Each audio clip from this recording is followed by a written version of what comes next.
Jeden starý mechanik s více než 50letou praxí mi jednou řekl něco, na co nikdy nezapomenu. Většina aut neumírá stářím, ale zabíjí je jejich majitelé, aniž by si to uvědomovali. A ani v nejmenším nepřeháněl. Většina vozidel ani nenajede 100 000 kilometrů, protože jejich majitelé opakovaně opakují návyky, které se zdají být zcela neškodné, ale ve skutečnosti jsou to rozsudky smrti. Moje auto na druhou stranu už překročilo 800 000 mil, ne proto, že by bylo nezničitelné nebo mělo nějaké zvláštní kouzlo, ale protože jsem změnil 20 velmi specifických věcí ve způsobu, jakým se o něj starám. Dnes vám o těchto návicích povím podrobně a varuji vás, že poslední na tomto seznamu vás nechají beze slov, protože jsou to detaily, které téměř nikdo nedělá, ale dělají absolutní rozdíl mezi autem odsouzeným k mladé smrti a autem, které se zdá být nesmrtelné. Číslo 20. Výměna oleje mnohem dříve, než je doporučeno v manuálu. Pokud jste se někdy řídili manuálem výrobce pro výměnu oleje, už jste začali špatně. Prodejci a značky nepřemýšlejí o tom, zda vaše auto vydrží 800 000 mil nebo cokoliv podobného. Chtějí jen, aby přežilo prvních 100 000 kilometrů, což je záruka, a pak, pokud se porouchá, tím lépe pro ně, protože budete muset znovu utratit peníze. Proto jsou doporučené intervaly absurdně dlouhé. 10 000, 12 000 nebo dokonce 15 000 kilometrů mezi výměnami oleje. Co vám nikdo neřekne, je, že v reálném životě olej degraduje mnohem dříve než tato štědrá čísla. Krátké cesty, městský provoz, studené starty, to vše způsobuje, že olej ztrácí své ochranné vlastnosti mnohem rychleji, než jakýkoliv manuál kdy připustí. Otevíral jsem motory, které přesně dodržovaly doporučené intervaly, a to, co jsem uvnitř našel, vypadalo jako spálená lasagne. Vrstvy a vrstvy černého kalu uvízlého v každém koutě a skulině, písty rýhované, jako by je někdo úmyslně obrousil, a zcela ucpané průchody. Pravidlo, které mě zachránilo, bylo jednoduché a přímočaré. Každých 3000 mil, pokud používáte minerální olej, nebo každých 5000 až 7000 mil, pokud používáte kvalitní syntetický olej. Je to dražší? Ano, samozřejmě, že je, ale je to ten druh chytré investice, která zabrání pozdější monumentální katastrofě. Nyní utratíte 40 € za výměnu oleje a za pár let ušetříte 4000 za kompletní repas motoru. Tak jasná a krutá je realita. To byla první velká lekce, kterou jsem se naučil před desítkami let. Nikdy nevěřte, že výrobce chce pro vaše auto to nejlepší. Chce to nejlepší pro své zisky a proto, abyste si co nejdříve koupili jiné vozidlo. Číslo 19. Vyhněte se zahřívání motoru na volnoběh. Léta jsem věřil, že nechat auto běžet 10 minut před jízdou je správný způsob, jak se o něj starat, jak s ním dobře zacházet. A jsem si jistý, že jste to dělali taky, zvláště v zimě, když je zima. Pravdou ale je, že tento zvyk je jednou z nejhorších věcí, které můžete svému motoru nevědomky udělat. Víte, co se doopravdy stane, když ho tam necháte, nehybně, řvoucí, studený, aniž byste se pohnuli? Nespálený benzín začne stékat po vnitřních stěnách válců a s sebou nese film oleje, který by je měl chránit před kontaktem kovu s kovem. Je to doslova jako přejet mokrým brusným papírem po nejjemnějších a nejcitlivějších částech motoru. Viděl jsem motory s necelými 60 000 kilometry, které tento rozšířený zvyk zcela zničil. Olej zředěný palivem, stěny válců hluboce rýhované a komprese navždy ztracená. A nejhorší na tom je, že si mnoho řidičů myslí, že se o své auto starají, když ho ve skutečnosti pomalu ničí. Technická pravda je taková, že motor se zahřeje mnohem rychleji a rovnoměrněji, pokud ho nastartujete, počkáte jen 30 sekund, než olej proteče, a pak jedete plynule první 2 kilometry. Tehdy skutečně dosáhne ideální provozní teploty ve všech svých součástech. Tento zvyk jsem před lety změnil a bylo to, jako bych si pro motor sjednal životní pojištění. Dnes vám to bez váhání řeknu, pokud chcete, aby vaše auto vydrželo přes 200 000 kilometrů, přestaňte plýtvat časem a benzínem nekonečným volnoběhem. Plynulá a progresivní jízda od začátku je to, co ho skutečně chrání a udržuje v pořádku. Číslo 18. Nikdy nepřeplňujte nádrž po cvaknutí pumpy. Jistě jste si při tankování nejednou mysleli, že dát pumpě pár pump navíc po prvním cvaknutí je chytrý způsob, jak za své peníze dostat maximum, jako byste vymačkali každou kapku paliva. Sám jsem se v raných letech řidičské kariéry dostal do této pasti. Zdálo se mi to jako téměř hrdinský manévr. Malý trik používaný zkušenými řidiči, kteří věděli, jak přechytračit čerpací stanici. Realita mě ale naučila drsné a především velmi drahé ponaučení. Toto zdánlivě neškodné gesto je ve skutečnosti pomalým a tichým jedem pro celý systém regulace emisí vozidla. Palivová nádrž není navržena tak, aby se plnila až po okraj. Nezbytně potřebuje nějaký prázdný prostor nahoře, který technici nazývají expanzní prostor, aby se benzínové páry přirozeně generované změnami tepla a tlaku mohly správně dostat do systému EVAP, systém regulace emisí způsobených odpařováním. Systém EVAP, odpařování spalin, je sada vysoce sofistikovaných komponentů, jejichž jediným účelem je zachytit tyto výpary, dočasně je uložit do nádoby s aktivním uhlím a v případě, že to podmínky motoru dovolí, je kontrolovaně uvolnit do sání, kde schoří spolu se směsí vzduchu a paliva. Tím se zabrání jejich úniku do atmosféry a zároveň se získá palivo, které by se jinak ztratilo. Když s nejlepšími úmysly pokračujete v čerpání po automatickém cvaknutí, vpravujete kapalné palivo do systému určeného výhradně k manipulaci s výpary. Výsledek je zničující. Kapalina pronikne do hadic, zaplaví odvzdušňovací a odvzdušňovací ventily, zahltí tlakové a teplotní senzory a zcela nasytí nádobu s aktivním uhlím, čímž ji učiní nepoužitelnou. Doslova benzínem nasáklou houbou, která již nemůže plnit svou funkci. Viděl jsem skutečné faktury v rozmezí od 300 do 900 eur jen za výměnu nádoby a poškozených senzorů, bez započítání práce nebo potenciálního sekundárního poškození řídicí jednotky motoru, ECU nebo katalyzátoru. Všechno kvůli posedlosti touhou přidat trochu víc, což v nejlepším případě činí půl litru nebo méně. Od té doby, co jsem se naučil tuto drahou lekci, se páky po prvním cvaknutí nikdy nedotknu. Tečka. Čerpadlo je kalibrováno tak, aby se zastavilo přesně, když je nádrž bezpečně a optimálně plná. Pokud ho naplníte za tento bod, nebudete chytřejší. Dělá z vás někoho, kdo draze platí za velmi málo místa. Číslo 17.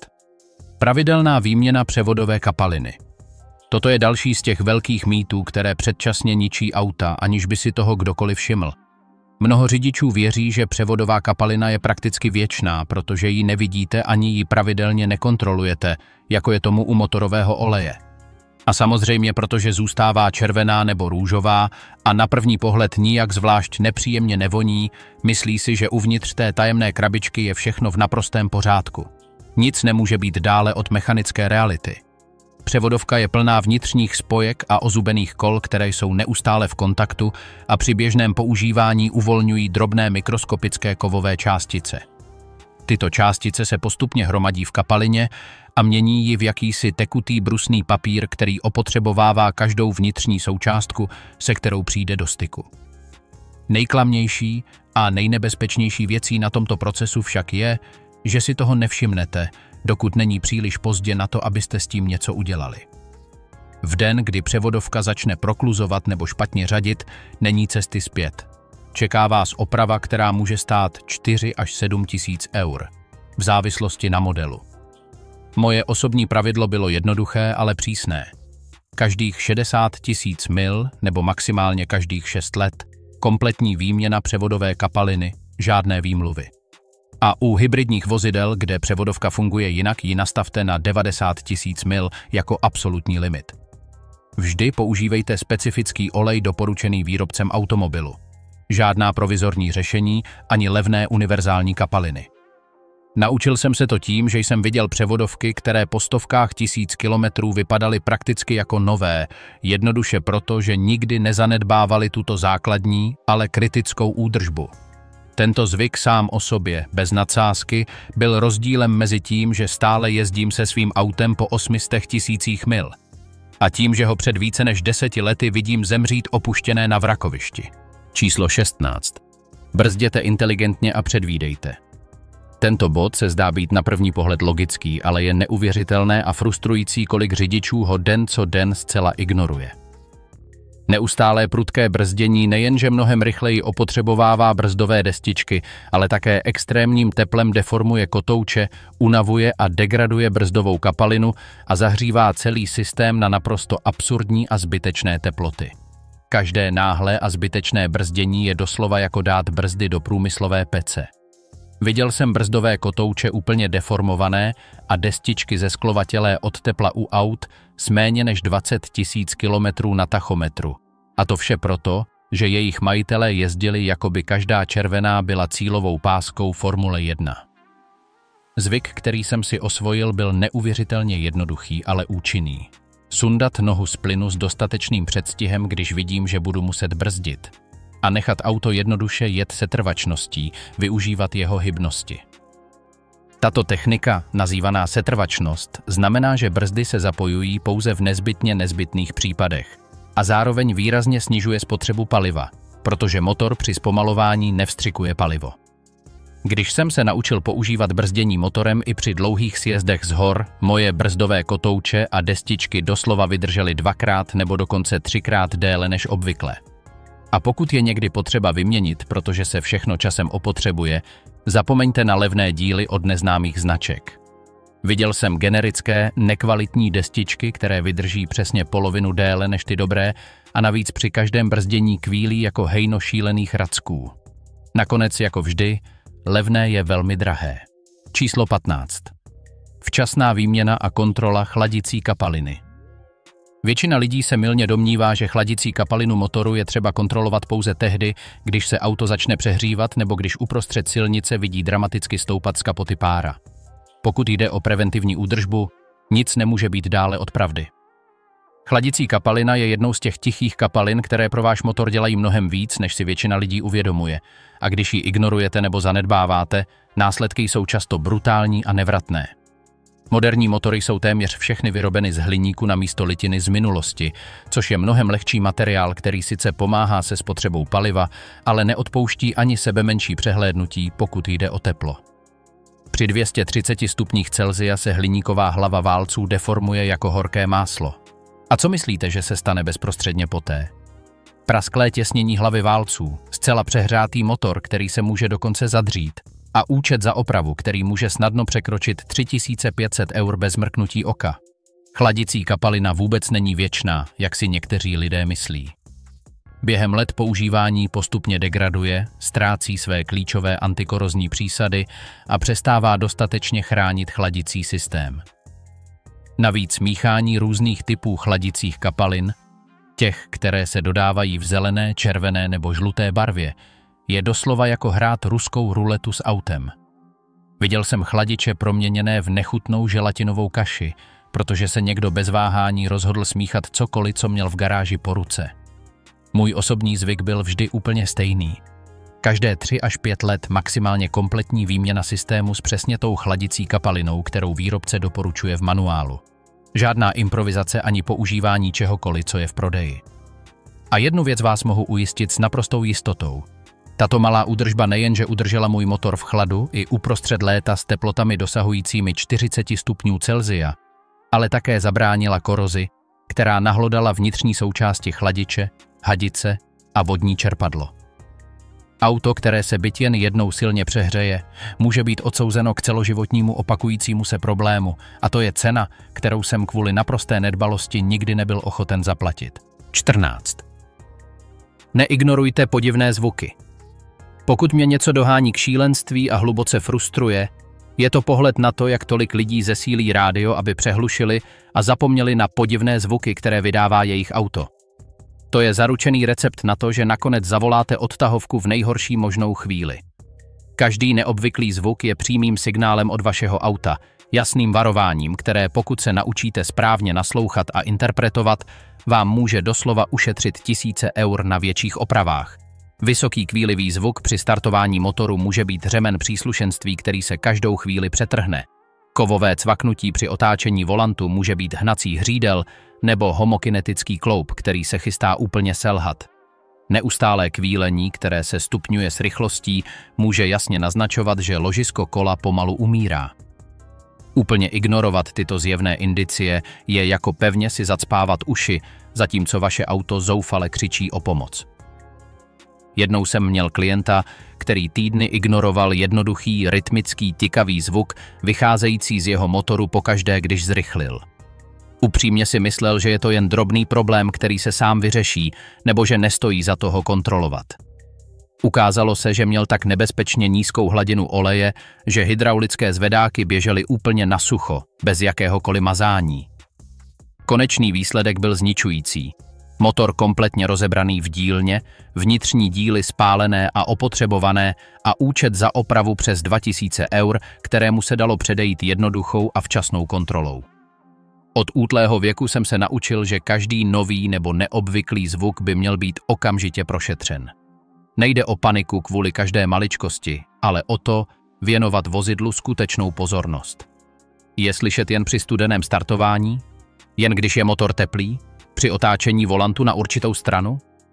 Tato jednoduchá informace může znamenat absolutní rozdíl mezi výměnou rozvodového řemene, který stojí pouhých 40 eur, a nutností vyměnit celý motor. Proto když moje auto dosáhlo 400 000 kilometrů, stále znělo neuvěřitelně solidně a hladce, bez jakýchkoliv podivných zvuků. A ujišťuji vás, že v tomto pokročilém věku pro jakékoliv vozidlo je jakýkoliv mechanický problém, který není včas řešen, prakticky zaručeným rozsudkem smrti. Číslo 13. Nezacházejte špatně se spojkou. Pokud máte auto s manuální převodovkou, je tento zvyk pro vaše vozidlo téměř doslova otázkou života a smrti. Sešlápnutí nohy na spojkovém pedálu během jízdy se může zdát neuvěřitelně pohodlné a přirozené, ale je to destruktivní zvyk, který promění převodovku v popel dlouho předtím, než si to vůbec uvědomíte. Spojka byla speciálně navržena tak, aby fungovala pouze během krátkých okamžiků, kdy řadíte, nic víc. Pokaždé, když se šlápnete nohu na pedál, i s minimálním tlakem, kterého si sotva všimnete, aktivně opotřebováváte spojkovou lamelu. A toto opotřebení je zcela kumulativní a nevratné. Osobně znám auta, která potřebovala zcela novou spojku po sotva 40 000 kilometrech, protože jejich majitelé prostě nevěděli jak, nebo nechtěli sundat nohu z pedálu, když to nebylo nutné. Účet za výměnu kompletní spojky se obvykle pohybuje mezi 1200 a 1500 eury v závislosti na modelu a nejvíce frustrující je, že mnohokrát to není chyba auta ani vadné díly, ale výhradně špatný zvyk řidiče. Od prvního dne jsem dělal úplně totéž, nohu úplně z pedálu, když jsem aktivně neřadil. Na červenou jsem vždycky zařadil neutrál se zataženou ruční brzdou. V prudkých kopcích jsem měl ruční brzdu pevně zataženou. Nikdy, ale nikdy jsem nenechával spojku napůl sešlápnutou a držel s ní auto. Tento jednoduchý zvyk mi umožnil snadno dosáhnout více než 300 000 kilometrů se stejnou originální tovární spojkou, zatímco jsem viděl jiné řidiče, jak ji na stejné trase mění 2x nebo i 3x. Když si to takhle vysvětlíte, zní to jako naprosto nevýznamný detail. Ale je to řidičský zvyk, který vám může doslova ušetřit tisíce eur za celou dobu životnosti vozidla. 12. Vždy mějte v nádrži alespoň čtvrtinu paliva.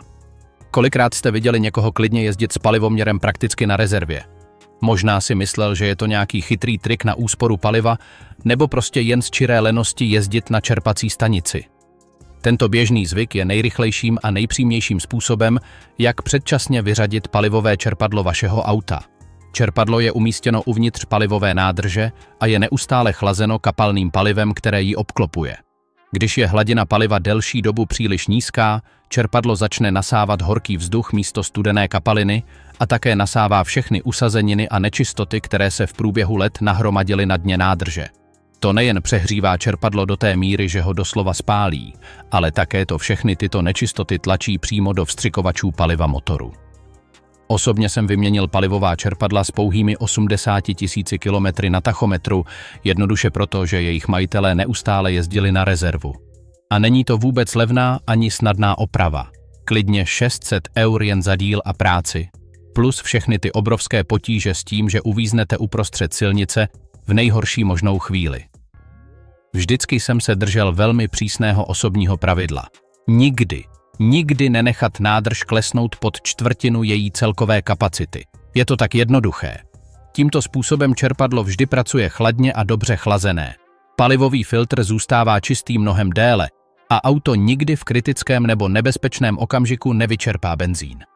Někomu to může znít trochu přehnaně, ale tento jednoduchý a snadno dodržitelný zvyk mě zachránil před nespočtem zbytečných a nákladných oprav. Číslo 11. Vyměňujte zapalovací svíčky včas a používejte originální kvalitu. Mnoho řidičů pevně věří, že zapalovací svíčky vydrží prakticky věčně, zejména proto, že moderní výrobci prodávají a propagují slavné zapalovací svíčky s dlouhou životností, které údajně vydrží 100 000 kilometrů. Ale toto reklamní číslo je poněkud zavádějící marketingový trik. Ano, technicky vzato mohou dosáhnout tohoto počtu kilometrů za naprosto dokonalých laboratorních podmínek, ale v reálném světě plném studených startů, hustého městského provozu a paliva pochybné kvality, zapalovací svíčky trpí a opotřebovávají se dlouho před tímto magickým číslem. V průběhu let jsem se naučil je pečlivě kontrolovat kolem 60 000 kilometrů a preventivně je vyměňovat, aniž bych čekal, až začnou selhávat a způsobovat problémy. Opotřebované a poškozené zapalovací svíčky způsobují vynechávání zapalování, které cítíte jako cukání, výrazně zvyšují spotřebu paliva, postupně poškozují velmi drahé katalyzátory a v extrémních případech, kterých jsem byl osobně svědkem, mohou dokonce propíchnout písty motoru. To vše kvůli úspoře jen pár eur na včasnou preventivní výměnu. A co je nejdůležitější, nikdy nepoužívejte levné napodobeniny od neznámých značek. Vždy používejte osvědčené značky s osvědčenou kvalitou, jako je NGK, Denso nebo originální tovární zapalovací svíčky. Jednou jsem na vlastní oči viděl motor úplně zničený, protože mi v levném místním servisu namontovali extrémně nekvalitní zapalovací svíčky. Počáteční úspora byla pouhých 20 eur na výměně, ale konečná oprava motoru stála hodně přes 2000 eur. Ten důsledný zvyk vždy včas a s kvalitními díly měnit zapalovací svíčky byl jako neustále dodávat motoru čerstvý vzduch. Každý studený start byl čistý a plynulý, každé zrychlení reagovalo přesně tak, jak mělo, bez jakéhokoliv trhání nebo vynechávání zapalování. A tato pečlivá důslednost byla nepochybně klíčovým a důležitým faktorem proto, že mé auto překonalo 800 000 mil a přitom stále fungovalo perfektně. Pokud jste si již uvědomili, jak těchto prvních 10 zdánlivě malých detailů zcela mění životnost jakéhokoliv auta, připravte se, protože to, co přijde následovat, jsou návyky, které skutečně odlišují běžná vozidla od těch, která se zdají být nesmrtelná. Dalších 10 je ještě rozhodnější a překvapivější, než si dokážete představit, a některé z nich vás donutí zpochybnit vše, co jste si mysleli, že víte o údržbě auta. Číslo 10. Včas kontrolovat a vyměňovat uložení motoru. Většina lidí se mylně domnívá, že uložení motoru jsou prakticky nezničitelné. Jsou části, které nikdy nevyžadují žádnou pozornost ani údržbu. A to je přesně ta fatální chyba, která zabíjí tolik aut dlouho před jejich přirozenou životností. Uložení motoru nejen fyzicky drží motor na místě v motorovém prostoru, ale také neustále absorbuje přirozené vibrace při provozu a chrání celý podvozek před všemi vnitřními otřesy generovanými spalováním. Když se tato uložení v důsledku používání a stáří zlomí nebo zcela opotřebují, motor doslova začne tančit uvnitř motorového prostoru, jako by byl uprostřed divoké heavy metalové párty. Na začátku zhoršování se zdá, že jde jen o jednoduché, nepříjemné vibrace, které cítíte ve volantu, nebo o malé kovové klepání při startování motoru za studena. Ale to, co se skutečně děje pod povrchem, je mnohem vážnější a nebezpečnější, než se na první pohled zdá. Celá mechanická sestava, včetně převodovky, výfuku, chladičů a hadic, začíná neustále pociťovat nárazy a drsné pohyby, které by za normálních podmínek prostě neměla pociťovat. Osobně jsem viděl výfukové systémy úplně přelomené vedví, prasklé chladiče a všude unikající chladicí kapalinu a špatně seřízené převodovky, které začaly špatně řadit, to vše kvůli uložení motoru, které se nikdo neobtěžoval včas zkontrolovat nebo vyměnit. Jednou mi do servisu přivezli auto, kde motor prakticky spočíval přímo na kovovém rámu, protože hlavní uložení bylo úplně rozbité. Majitel mi věcně řekl: upřímně jsem si myslel, že je normální, že tolik vibruje. Koneckonců je to staré auto. A já si jen pomyslel, pokud tohle budeš ignorovat, pravděpodobně skončíš s účtem přes 2000 eur. Včasná výměna uložení motoru stojí v nejhorším případě jen několik set eur, ale její naprostá ignorace může tyto náklady snadno zdesetinásobit nebo i více, když všechno ostatní začne rychle po sobě selhávat. Zde je praktický tip, který může použít každý. Čas od času proveďte to, čemu osobně říkám test třesením. pevně sešlápnutým brzdovým pedálem, aby auto stálo na místě, zařaďte první rychlostní stupeň, nebo se rozjeďte, pokud máte automatickou převodovku, a jemně, ale pevně šlápněte na plynový pedál. Pokud se motor pohybuje znatelně více, než by měl, a nadměrně se kymácí na jednu stranu, pak uchycení motoru rozhodně neplní svou funkci správně. Je neuvěřitelně levné nechat si ho zkontrolovat v jakémkoliv servisu a ještě levnější je opravit, pokud to uděláte včas, než to způsobí vedlejší škody. Protože pokud budete čekat příliš dlouho a necháte vše chřadnout, vaše auto se doslova promění v chrastící vrak. Číslo 9. Mytí a ochrana podvozku a podvozku. Mnoho řidičů s obsesí myje karoserii svého auta, dokud se neleskne jako zrcadlo, voskuje ji drahými produkty a zanechává ji naprosto bez poskvrnky a lesklou. Ale pokud jde konkrétně o podvozek a podvozek, zdá se, že uvažují tak, že jelikož je obvykle nikdo nevidí, vůbec na nich nezáleží a prostě na ně úplně zapomenou. A v tom spočívá největší smrtící past. Právě to, co není přímo viditelné, nakonec auto nenávratně zabije. Res je naprosto tichý a nemilosrdný zabiják. Nevaruje vás žádnými zvuky, nedává žádné viditelné známky, dokud není příliš pozdě. A když si konečně všimnete, že se plazí pod autem, je absolutně příliš pozdě na jeho záchranu. Pouhá jedna zimní sezóna jízdy po silnicích ošetřených solí a nemrznoucími směsmi může spustit pomalý, ale nezastavitelný proces koroze, který se doslova nikdy nezastaví, jakmile začne rozežírat kov. Osobně jsem zvedal auta na hydraulickém zvedáku v garáži, která zvenku vypadala jako nedotčené, perfektně udržované skvosty, ale pod nimi byla realita děsivá.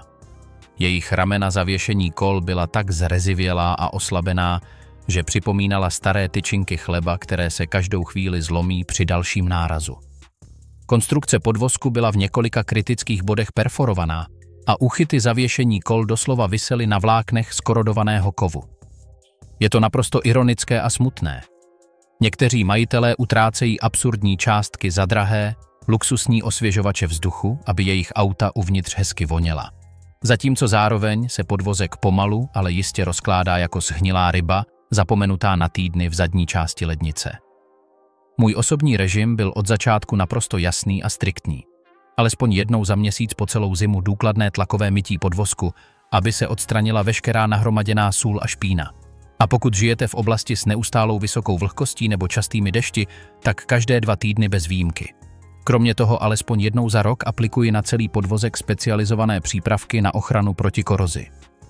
Je to naprosto minimální finanční investice, která doslova prodlužuje konstrukční životnost vozu o desítky let. Ten můj, s již najetými 800 000 mil, zůstává pod vozem neuvěřitelně pevný a robustní, bez vážných známek koroze. Mezitím jsem viděl až příliš mnoho aut s méně než 100 000 kilometrů, která byla zcela odsouzena k vrakoviště, ne kvůli nějaké mechanické poruše motoru nebo převodovky, ale pouze proto, že podvozek a konstrukce už byly kvůli naprosté zanedbávání a nevyhnutelné rzi neopravitelné. Číslo 8. Nepřijímejte urgentní opravy bez kontroly. Tento konkrétní zvyk se netýká ani tak samotného auta, jako spíše vašeho přístupu k mechanikům a prodejcům. Jedním z hlavních důvodů, proč tolik aut předčasně umírá, je to, že jejich majitelé utrácejí obrovské jmění za zcela zbytečné a vykonstruované opravy, zatímco zároveň ignorují skutečné kritické opravy, které naléhavě potřebují. Stalo se vám to někdy? Klidně jdete do servisu na rutinní výměnu oleje a odcházíte s nekonečným seznamem údajných nouzových situací, včetně hloubkového čištění systému vstřikování paliva, výměny záhadných kapalin, o kterých jste ani nevěděli, a okamžité výměny dílů, o kterých jste nikdy neslyšeli. Tvrdou pravdou je, že mnoho oficiálních prodejců školí své servisní poradce, aby vám prodali opravy, a to pomocí stejných technik, jaké používají prodejci pojišťoven. Strach, umělá naléhavost a neustálý psychologický tlak. Živě si pamatuji zákazníka, který dorazil do mé dílny extrémně znepokojený a nervózní, protože mu prodejce velmi vážně řekl, že jeho auto naléhavě potřebuje kompletní výměnu převodovky, která by stála přesně 400 eur. Auto mělo od doby, kdy opustilo továrnu, úplně nové, najeto sotva 20 000 kilometrů. Trpělivě jsem vysvětloval, že takové agresivní doporučení je přesně jako říct zdravému malému dítěti, že naléhavě potřebuje kompletní transplantaci srdce poté, co 5 minut běhalo o školní přestávce. Bylo to naprosto absurdní a zbytečné. Chytrý zvyk, který jsem si osobně osvojil před mnoha lety, byl neuvěřitelně jednoduchý, ale účinný. Nikdy, ale nikdy nepřijímat odhad opravy, aniž bych získal alespoň druhý, zcela nezávislý názor od jiného servisu. Pokud mechanik s naprostou jistotou prohlásil, že s mým autem je určitě něco konkrétního v nepořádku, vždy jsem požádal o konkrétní důkaz, jasné fotografie problému nebo praktickou demonstraci závady. A pokud trvali příliš agresivně, aniž by předložili jakékoliv skutečné důkazy, jednoduše jsem šel rovnou do jiného důvěryhodného, nezávislého servisu. Tato jednoduchá, zdravá nedůvěra a praktický skepticismus mě doslova zachránili před utrácením tisíců a tisíců eur za zcela zbytečné a vymyšlené opravy za všechna ta desetiletí. Když mi servisní poradce s velmi vážnou tváří řekne, že mé auto by se mohlo každou chvíli katastrofálně zhroutit, pokud tuto konkrétní věc hned teď nezměním, obvykle klidně odpovím, stejně jako by se vaše manželství mohlo každou chvíli zhroutit, ale nebudu vám platit za jeho opravu. Tato reakce nikdy nesklame. Výraz překvapení a zmatku v jejich tvářích je ryzí zlato a stojí za to vidět jejich reakci. Číslo 6. Při parkování vždy používejte parkovací brzdu. Toto je nepochybně nejvíce podceňovaný a neocenitelný zvyk na tomto seznamu a shodou okolností také ten, který vygeneroval nejhorší účty pro opravny převodovek po celém světě. Většina řidičů automatických aut se mylně domnívá, že zařazení páky do polohy P je více než dostatečné k udržení bezpečnosti vozu. Co ale absolutně nevědí nebo si nepředstavují, je to, že ono magické písmeno P magicky nezablokuje kola vozu nějakým sofistikovaným hydraulickým systémem. Jednoduše se aktivuje malá kovová západka uvnitř převodovky, odborně nazývaná parkovací západka. A když neopatrně zaparkujete na prudkém svahu bez použití parkovací brzdy, celá váha vozu, tuna nebo i více, je brutálně uložena na ten ubohý kousek kovu, který nebyl navržen tak, aby to vydržel. Osobně jsem viděl automatické převodovky kompletně zničené a nepoužitelné kvůli jednoduchému přehlédnutí nebo opakovanému přehlédnutí. Opravy, které snadno dosáhnou 2800 eur nebo i více, protože někdo prostě věřil, že ruční brzda je zcela volitelná nebo zbytečná. A nejvíce ironiční a frustrující na celé této situaci je, že správný zvyk, který této katastrofě zcela zabrání, nestojí absolutně nic. Doslova nic. Stačí pevně zatáhnout za mechanickou páku nebo stisknout jednoduché elektronické tlačítko. Já osobně to dělám pokaždé, bez výjimky, v prudkém stoupání, v prudkém sjezdu a dokonce i na zcela rovném terénu. Nejprve pevně zatáhnu ruční brzdu, dokud neucítím odpor, a teprve poté páku zařadím do polohy P, parkování. To je správná sekvence, která chrání drahé převodovky před předčasným selháním. Tento zvyk je tak jednoduchý a tak účinný. Když mi někdo ledabyle řekne, že ruční brzdu nikdy nepoužívá, protože plně důvěřuje automatické převodovce, vždycky odpovím úplně totéž. Těžká garážová vrata by se dala klidně přidržet ohnutou kancelářskou sponkou, ale upřímně řečeno, nikdy by mě nenapadlo to skutečně udělat. Mechanický výsledek je v obou případech úplně stejný. Katastrofální pohroma trpělivě čekající na to, až se stane v nejméně očekávaném okamžiku. Číslo 5. Kontrola tlaku v pneumatikách každý týden. Toto je jeden z těch návyků, které teoreticky zná naprosto každý. Ale v každodenní praxi téměř nikdo důsledně neuplatňuje. Kontrola tlaku v pneumatikách každý týden má naprosto brutální a přímý dopad na spotřebu paliva, nerovnoměrné opotřebení pneumatik a celkovou bezpečnost celého vozidla. Pneumatiky časem zcela přirozeně ztrácejí tlak, přibližně půl kilogramu tlaku každý měsíc, a to i bez jakýchkoliv defektů nebo viditelných netěsností.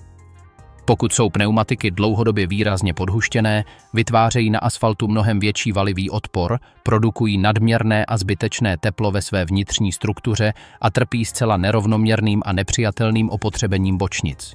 Praktické důsledky jsou skutečně vážné. Měřitelné zvýšení spotřeby paliva, které může snadno dosáhnout až 15%, a skutečné a nebezpečné riziko prudkého prasknutí pneumatiky na dálnici, když se pneumatika přehřeje vysokou rychlostí. Na druhém konci způsobují nadměrně přehuštěné pneumatiky předčasné opotřebení soustředěné ve středu dezénu a výraznou ztrátu přilnavosti a kontaktu s povrchem vozovky. Správný postup, který jsem zavedl, je neuvěřitelně jednoduchý a rychlý. Pečlivě kontrolujte tlak ve všech 4 pneumatikách každý týden bez výjimky pomocí přesného a spolehlivého digitálního manometru. Je naprosto nezbytné to vždy dělat, když jsou pneumatiky studené, tedy před ranní jízdou, protože tlak se přirozeně zvyšuje s teplem vznikajícím třením během jízdy.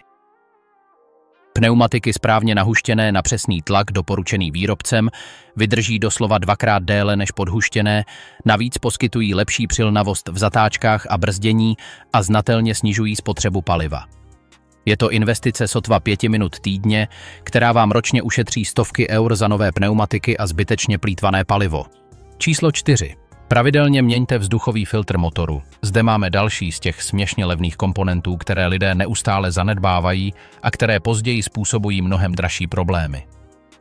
Spalovací motor potřebuje k optimálnímu a efektivnímu fungování naprosto přesnou směs čistého vzduchu a paliva. Vzduchový filtr motoru je přímo zodpovědný za to, aby do sacího systému vstupoval pouze zcela čistý vzduch bez částic. Když je tento filtr znečištěný a zcela zanesený prachem, listím, hmyzem a všemi druhy nahromaděných nečistot, je motor doslova nucen nasávat vzduch s velkými obtížemi, přesně jako člověk trpící těžkým astmatem, který se snaží dýchat přes tlustý mokrý šátek. Důsledky jsou okamžité a měřitelné. Znatelná ztráta výkonu při akceleraci, značné zvýšení spotřeby paliva, protože motor to kompenzuje větším množstvím paliva a co je nejhorší, senzory MAF, hmotnostní průtok vzduchu, se postupně kontaminují částicemi, které se jim podaří proniknout. Snadná kontrola této komponenty je téměř urážlivě jednoduchá. Stačí otevřít vzduchovou komoru v motorovém prostoru a vizuálně zkontrolovat stav filtru proti světlu. Pokud je tmavý, ucpaný nebo vidíte nahromaděné nečistoty, je čas jej bez váhání vyměnit. Doporučená frekvence je každých 20 000 km nebo ročně. Podle toho, co nastane dříve, i když pokud často jezdíte po nespevněných cestách nebo ve velmi prašných oblastech, mělo by to být častěji. Cena kvalitního vzduchového filtru je naprosto směšná, mezi 20 a 40 eur v závislosti na modelu. Nyní to porovnejte s cenou opravy nebo výměny znečištěného senzoru MAF, která snadno přesahuje 300 eur jen za tento díl. Pravidelná výměna vzduchového filtru každý rok byla jedním z těch malých návyků, které udržovaly můj motor dokonale čistý po celých 800 000 mil. Za třetí, nevytáčejte motor, když je studený. Tento zvyk přímo souvisí s trpělivostí a sebeovládáním, zejména pokud řídíte výkonné nebo sportovní auto. Když je motor po nočním vypnutí zcela studený, olej uvnitř je hustý a viskózní jako studený med a potřebuje skutečný čas na zahřátí a zředění na správnou viskozitu, která mu umožní řádně proudit do všech kritických částí motoru. Prudké vytáčení studeného motoru a agresivní sešlápnutí plynového pedálu do podlahy před dosažením normální provozní teploty způsobuje naprosto vážné a nevratné opotřebení pístů, kompresních kroužků a vložek válců. Motor potřebuje alespoň 2 minuty plynulé, mírné jízdy, aby začal dosahovat správné provozní teploty a ve skutečnosti potřebuje asi 5 minut, aby byl plně připraven na větší nároky. Viděl jsem vysoce výkonné sportovní motory s najetými sotva 100 000 kilometrů, které byly zevnitř kompletně zničeny opakovaným prudkým vytáčením za studena den co den. Majitelé výkonných aut čelí neustálému a nebezpečnému pokušení. Ten úžasný zvuk výfuku, ta okamžitá odezva plynu, ten pocit síly okamžitě dostupné pod pravou nohou. Ale trpělivost čekat, až motor dosáhne správné teploty, než požadovat maximální výkon, je to, co doslova udržuje motor v perfektním chodu po celá desetiletí, nikoli jen roky. Moje osobní pravidlo bylo vždy naprosto striktní. Ať jsem spěchal jakkoliv, ať jsem si přál cítit sílu, prvních 5 minut jízdy bylo vždy klidných, umírněných a s ohledem na studený motor. Tato jednoduchá, ale důsledná sebekontrola byla jedním z hlavních důvodů, proč můj motor dosáhl 800 000 mil bez nutnosti jakýchkoliv větších vnitřních oprav. Číslo 1. Jezděte, jako by všichni na silnici byli nepředvídatelní. Konečně, jak jsme řekli, se dostáváme k nejdůležitějšímu zvyku pro extrémní životnost jakéhokoliv vozidla a zajímavé je, že nemá nic společného s výměnou dílů ani specifickou údržbou. Jde o něco mnohem zásadnějšího a hlubšího. Samotný způsob, jakým řídíte každý den. Neustálé řízení, jako by absolutně každý druhý řidič na silnici byl naprosto nepředvídatelný a iracionální, což upřímně řečeno mnoho z nich je, zcela transformuje váš styl jízdy. Defenzivní jízda a neustálé předvídání znamenají úplné vyhýbání se zbytečné a agresivní akceleraci, vyhýbání se prudkému brzdění na poslední chvíli a neustálé udržování dostatečné vzdálenosti od vozidla, která vám umožní plynule reagovat na jakoukoliv nepředvídanou situaci. Přímý dopad tohoto stylu jízdy na absolutně každý systém v autě je jednoduše monumentální. Motor neustále pracuje v optimálním rozsahu otáček bez stresu, brzdy vydrží doslova 3x déle, protože je sotva používáte agresivně, odpružení netrpí zbytečnými prudkými nárazy a převodovka řadí plynule bez prudkých trhnutí. Každá jednotlivá součást vozidla zažívá dramatické snížení kumulativního mechanického namáhání. Celá filozofie, která se zatím skrývá, spočívá v tom, zacházet s autem tak, jak skutečně je. Jako s významnou dlouhodobou investicí, která by měla vydržet desítky let, ne jako s hračkou na jedno použití, kterou vyměníte za 3 nebo 4 roky. Přímá souvislost mezi vaším osobním stylem jízdy a extrémní životností vozidla je naprosto nepopiratelná, když se podíváte na skutečná data. Agresivní řidič, který neustále prudce akceleruje a brzdí, bezdůvodně přidává a snižuje otáčky a řídí, jako by byl v nekonečném závodě, obvykle mění auto každých 5 nebo 6 let, protože se vždycky něco drahého porouchá. Naproti tomu klidný, předvídavý a mechanicky zdatný řidič dokáže se stejným autem snadno najet 800 000 mil, jako jsem to udělal já, a pravděpodobně i mnohem déle. Není to magie ani štěstí, je to čistá fyzika. Menší mechanické namáhání znamená menší kumulativní opotřebení a menší opotřebení znamená komponenty, které vydrží exponenciálně déle. Nyní, když znáte těchto 20 návyků, které radikálně proměnily mé auto z obyčejného vozidla odsouzeného k smrti mladého na prakticky nesmrtelný stroj, který překonal 800 000 mil, chci, abyste se upřímně zamysleli nad něčím důležitým. Každý z těchto návyků, posuzovaný jednotlivě a izolovaně, se jeví jako malý, téměř nevýznamný detail. Něco, o čem si možná myslíte, že ve skutečnosti nedělá žádný znatelný rozdíl. Ale když je všechny dáte dohromady, když z nich uděláte konzistentní a neochvějné rutiny ve svém vztahu k vašemu vozidlu, dohromady se stanou absolutním rozdílem mezi autem, které předčasně zemře před 100 000 mil, a autem, které klidně překoná 800 000 mil a přitom stále perfektně jezdí. Žádný z těchto 20 návyků nevyžaduje pokročilé technické znalosti strojírenství ani obrovské nedosažitelné finanční investice. Velká většina je jednoduše otázkou každodenní důslednosti, skutečné pozornosti k detailům a hluboké úcty ke stroji, který vás každý den věrně přepravuje. A teď mi upřímně řekněte, který z těchto 20 návyků jste již správně dělali a který vás nejvíce překvapil. Který z nich zavedete okamžitě, od zítřka. Pokud zavedete byť jen polovinu z těchto návyků do svého každodenního života s autem, naprosto vám zaručuji, že vám vaše vozidlo i vaše peněženka po mnoho let nesmírně poděkují.